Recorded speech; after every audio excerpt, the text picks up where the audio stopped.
सोचिए एक लड़का जो लखनऊ की गलियों से निकला और अब वो स्पेस में जा रहा है।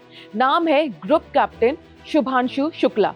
इंडियन एयरफोर्स के ऑफिसर अब नासा और एक्सियोम स्पेस के मिशन एक्सियोम 4 में वो स्पेस एक्स के क्रू ड्रैगन स्पेसक्राफ्ट में बैठकर इंटरनेशनल स्पेस स्टेशन यानी कि ISS की ओर रवाना होंगे। और सबसे बड़ी बात यह है कि वो ISS पर जाने वाले पहले भारतीय बनेंगे। अब आज आपको बताएंगे कि वो इंटरनेशनल स्पेस स्टेशन क्यों जा रहे हैं और वहां से क्या लाएंगे। सबसे पहले आपको शुभांशु शुक्ला के बारे में बताते हैं। कहानी की शुरुआत लखनऊ से होती है। शुभांशु शुक्ला का जन्म हुआ 1985 में उत्तर प्रदेश के लखनऊ में। शुरुआती पढ़ाई की सिटी मॉन्टेसरी स्कूल से और फिर आया साल 1999 जब कारगिल युद्ध हुआ।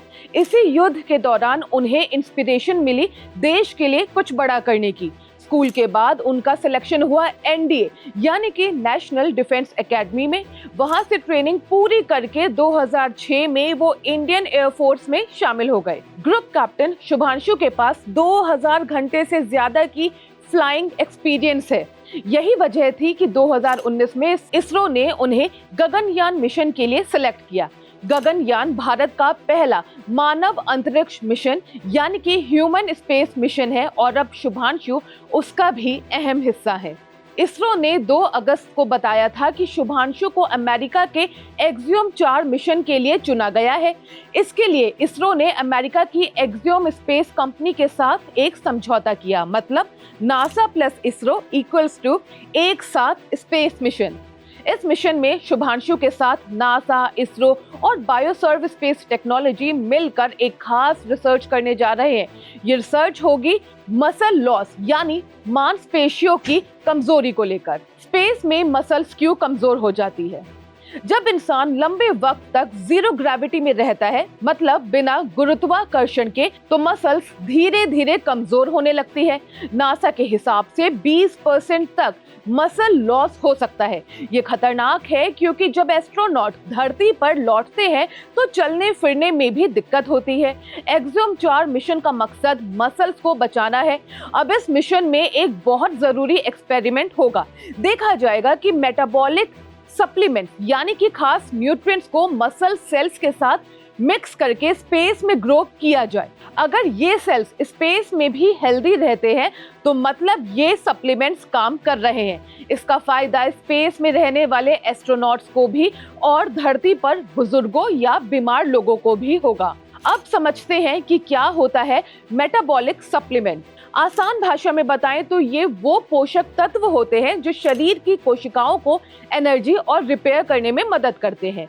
इस एक्सपेरिमेंट में इन्हें मसल सेल्स के साथ स्पेस में उगाया जाएगा।